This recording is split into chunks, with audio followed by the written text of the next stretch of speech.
Today we're venturing into a topic that doesn't always grab headlines, but quietly challenges pipeline integrity across upstream systems every single year: ground movement. Now, when people hear ground movement, their minds often jump to dramatic landslides tearing through mountain corridors. But in reality, it's not the violent shifts that cause the majority of problems. It's the slow, persistent creep, the kind that silently deforms the landscape and stresses gathering pipelines in ways that are hard to detect until it's too late. Let's zoom in on the issue. Unlike large transmission lines, gathering pipelines often operate at lower pressures.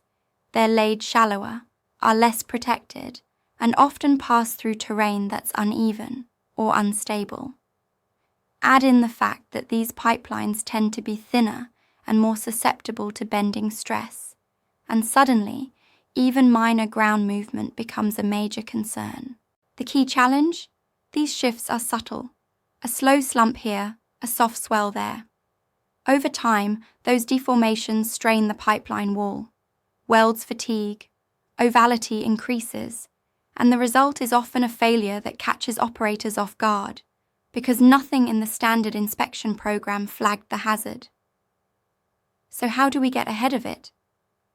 First, we need a shift in mindset.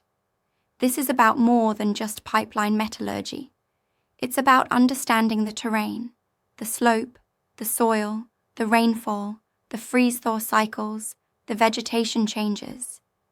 These all affect how the ground behaves, and that's where our assessment framework comes in. It starts with a broad lens: geological maps, historical ground movement records, and satellite imaging. Then we get more focused, using LiDAR and drone-based surveys to detect topographic changes and vegetation stress. Once we identify higher-risk corridors, we deploy geotechnical investigations, borehole testing, soil strength analysis, and ground-penetrating radar. All of this feeds into a ground movement risk model.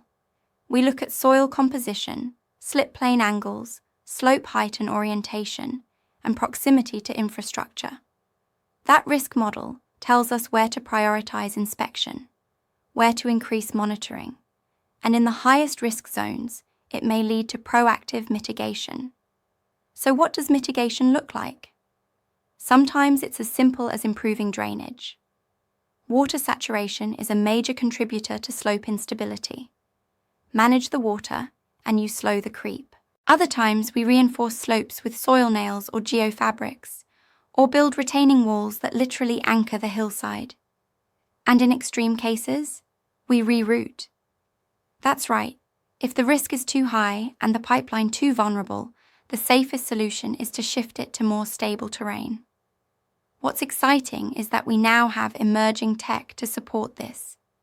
AI-based terrain modeling, real-time strain sensors embedded in pipelines, high-resolution accelerometers that can detect early-stage ground movement before there's visual evidence. But here's the thing: tech alone isn't enough. Proactive ground movement management is a team effort. It's field ops flagging areas where ditch lines are widening. It's engineers analyzing slope performance after major weather events. It's data analysts interpreting drone imagery and comparing it year over year. The most resilient pipeline operators aren't the ones who react quickly. They're the ones who see the subtle signs before the damage is done. That's what this episode is really about: shifting from reactive to proactive. If you take one thing away from today's conversation, let it be this: the ground beneath our pipelines is never static, and the moment we treat it like it is, we lose our edge. Stay curious, stay vigilant, and let's keep building systems that move with the land, not against it. Thanks for tuning in to the Trusted Pipeline Advisor podcast. Until next time, keep learning and keep those pipelines safe.